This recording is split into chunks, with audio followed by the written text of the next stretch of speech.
Hello student, मैं मीनू कुमारी प्रजापति, प्रवक्ता गृह विज्ञान। आज के वीडियो में हम आपको आपका 12वां अध्याय नवजात शिशु की देखभाल। जब माँ एक बच्चे को जन्म देती है तो वो जन्म लेने वाला जो बच्चा नवजात शिशु होता है, तो हमें नवजात शिशु की किस तरह देखभाल करनी चाहिए तथा उसका ध्यान किस प्रकार रखना चाहिए।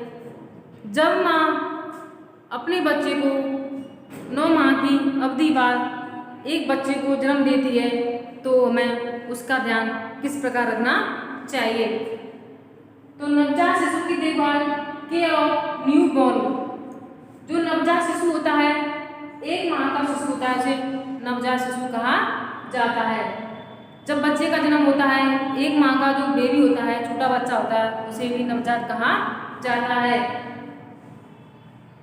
जो न्यू बॉर्न इन्फेंट, ये आपका न्यू नेट शब्द से बना हुआ है। न्यू नेट लैटिन भाषा के न्यू से का अर्थ है, इसका अर्थ होता है नया। कहने का तात्पर्य यह है जिसकी नई उत्पत्ति होना, नया जन्म होना, वो आपका न्यू नेट कहलाता है, यानी नवजात शिशु कहलाता है। ये आपके लैटिन भाषा के न्यू शब्द से बना है, जिसका अर्थ होता है नया, नई वस्तु का आगमन, नई पदार्थ का आगमन।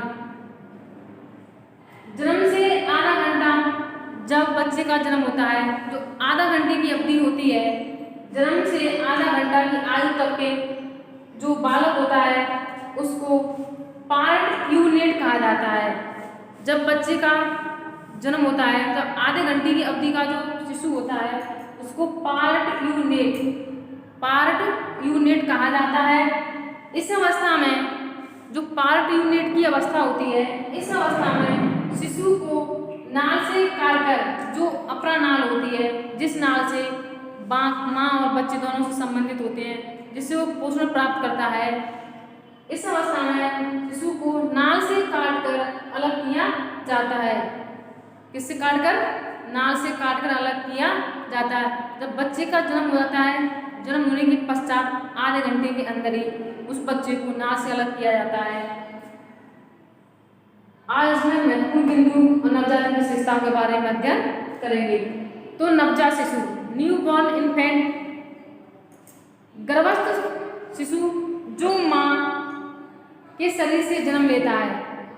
गर्भस्थ शिशु की, जिसमें आपकी डिम्बावस्था, भ्रूणावस्था, गर्भस्थ शिशु की अवस्था, 3 की माह की अवधि से 9 माह बाद एक स्वस्थ बच्चे का जन्म होता है। 1 माह की अवधि, 1 माह का जो शिशु होता है उसको नवजात शिशु कहा जाता है। इसको न्यूनेट भी कहा जाता है। न्यूनेट जो शब्द है, लैटिन भाषा के शब्द न्यूस से बना है, जिसका अर्थ होता है नया। 1 माह तक के शिशु को नवजात शिशु कहा जाता है। तो आधे घंटे का जो शिशु होता है उसको पार्ट यूनिट कहा जाता है। इस अवस्था में बच्चे को माँ के नाल से काटकर अलग किया जाता है। चिकित्सकाएं, वैज्ञानिक जो चिकित्सक हैं, कुछ वैज्ञानिक हैं, न्यूनेट शब्द के स्थान पर, जो आपका न्यूनेट शब्द है, इसके स्थान पर नवजात शिशु, न्यू बॉर्न इन्फेंट, नवजात शिशु, न्यू बॉर्न इन्फेंट शब्द का प्रयोग करते हैं। उनके अनुसार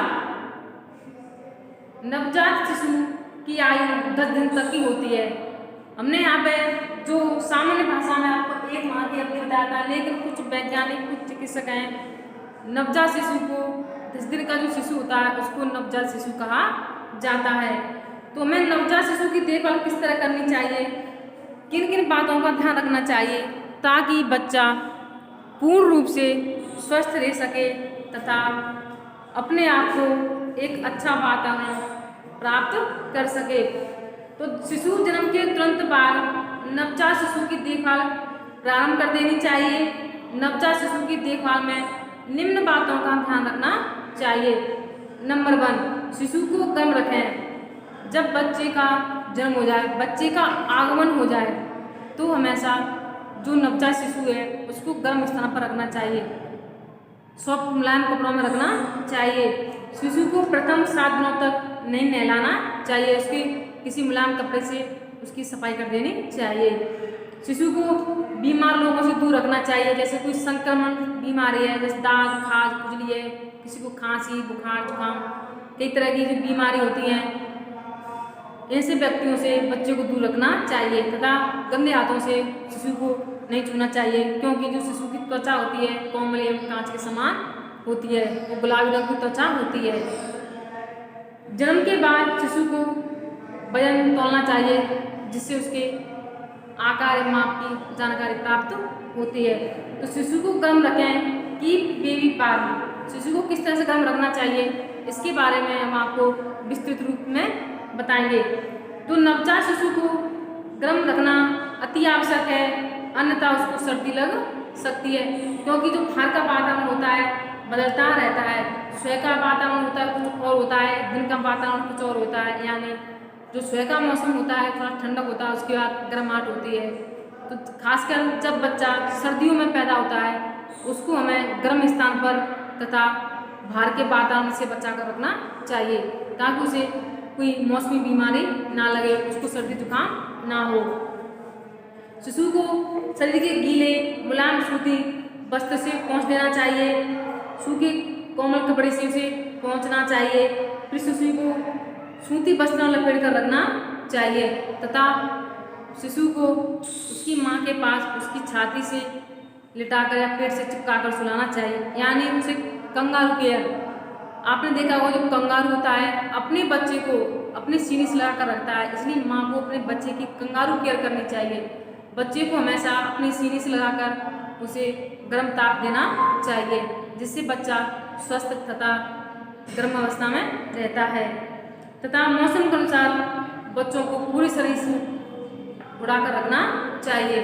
ध्यान रहे शिशु का मुंह वाला हिस्सा खुला होना चाहिए, ताकि उसे सांस लेने में कोई परेशानी ना हो, क्योंकि नवजात शिशु की जो धड़कन है वो वयस्क मनुष्य से काफ़ी तेज चलती हैं तथा इसके मुंह को हमें ढकना नहीं चाहिए या पतले कपड़े से उसके मुंह को ढकना चाहिए, ताकि उसकी जो सांस लेने का तो भारी वातावरण से वायु का आगमन हो सके।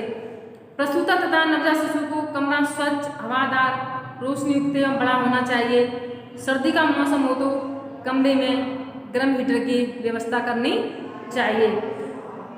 ये आपके बच्चे को गर्म रखने की कुछ विशेषताएं थी।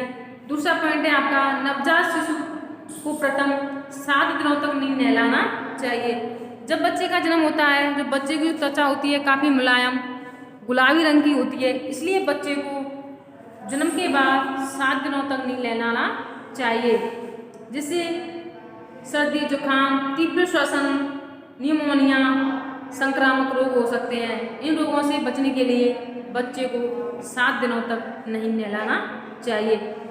नेक्स्ट है आपका जन्म के तुरंत बाद शिशु को स्तनपान करवाएं, ब्रेस्ट फीडिंग। आपको पढ़ा चुके हैं हम, जो माँ का जो प्रथम दूध होता है उसको फीसिया कोलेस्ट्रम बोला जाता है, जो बच्चे के अंदर रोग प्रतिरोधक क्षमता उत्पन्न करता है।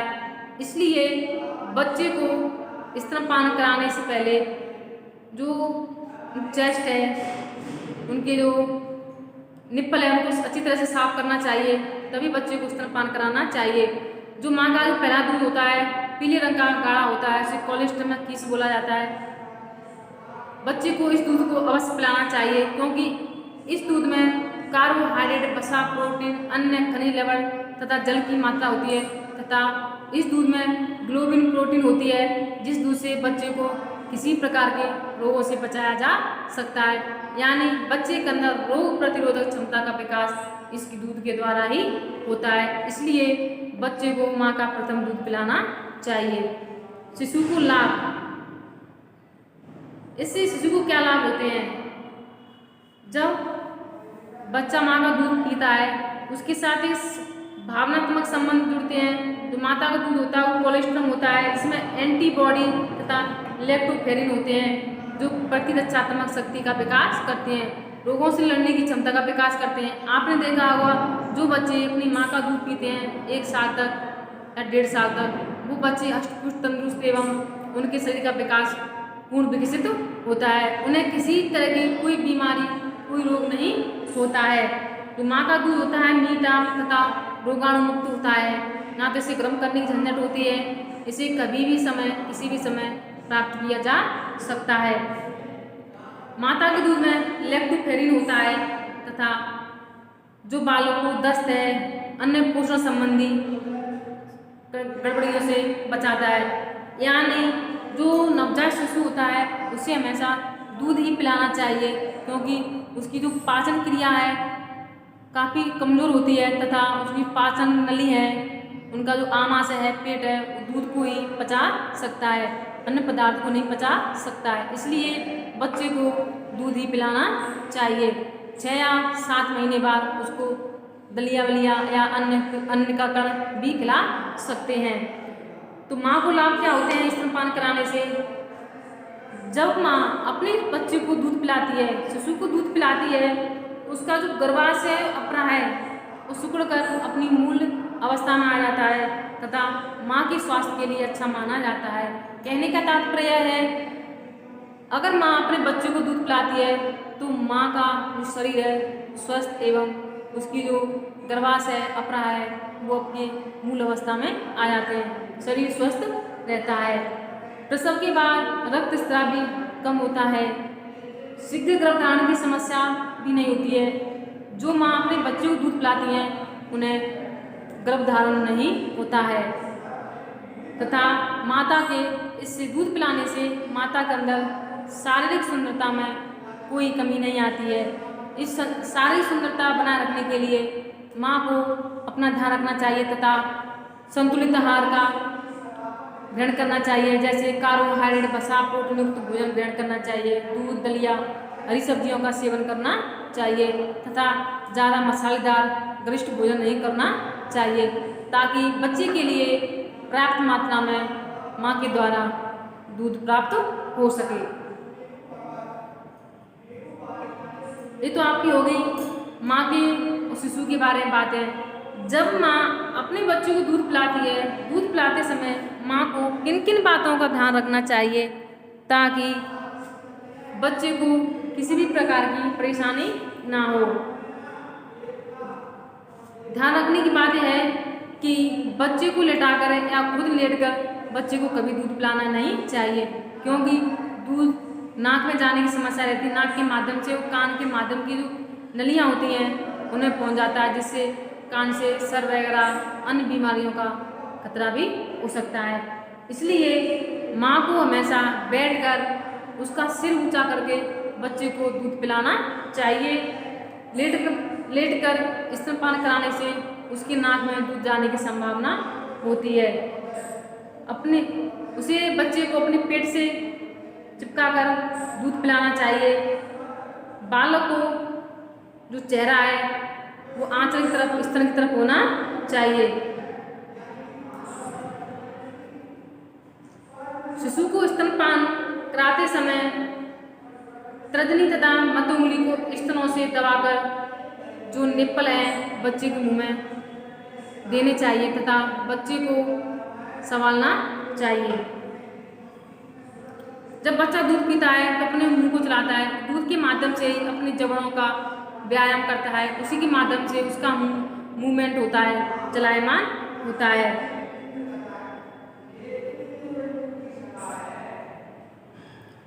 जब माँ स्तनपान कराती है, जब एक माँ अपने बच्चे को स्तनपान कराती है तो शिशु को जल पिलाने की आवश्यकता नहीं होती है।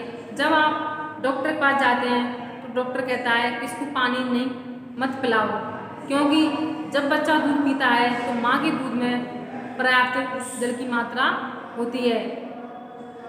दूध होता है पतला होता है, उसमें पानी की मात्रा सबसे अधिक होती है, इसलिए छोटे बच्चे को पानी नहीं पिलाना चाहिए। दूध के माध्यम से उसके शरीर के अंदर जल की पूर्ति करनी चाहिए, जिससे शिशु स्वस्थ रहता है। माता का दूध शिशु के लिए सर्वश्रेष्ठ माना जाता है।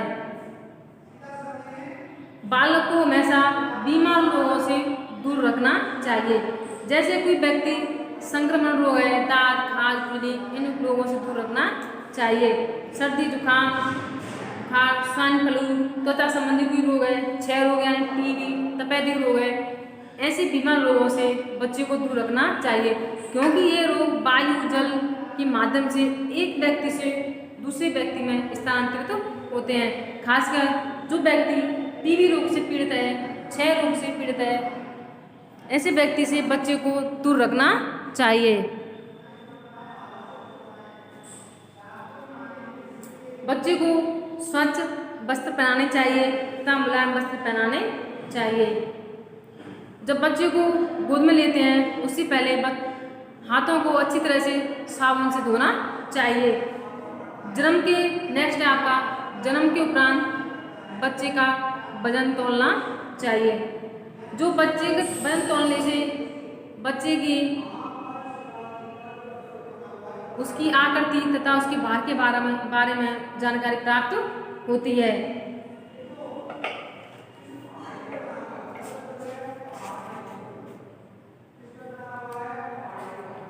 नेक्स्ट है आपका नवजात शिशु की विशेषताएं। जब शिशु माँ के गर्भ से आगमन होता है तो उसकी कौन कौन सी विशेषताएं होती हैं उसके बारे में हम आपको बताएंगे। नवजात शिशु अत्यंत कोमल तथा नाजुक होता है। जरा सी लापरवाही भी बच्चे के लिए हानिकारक साबित हो सकती है, इसलिए बच्चे को आसानी से पकड़कर उठाना चाहिए। माँ को उसकी देखभाल पूर्ण रूप से करनी चाहिए तथा बच्चे को समय समय पर उसका ध्यान रखना चाहिए।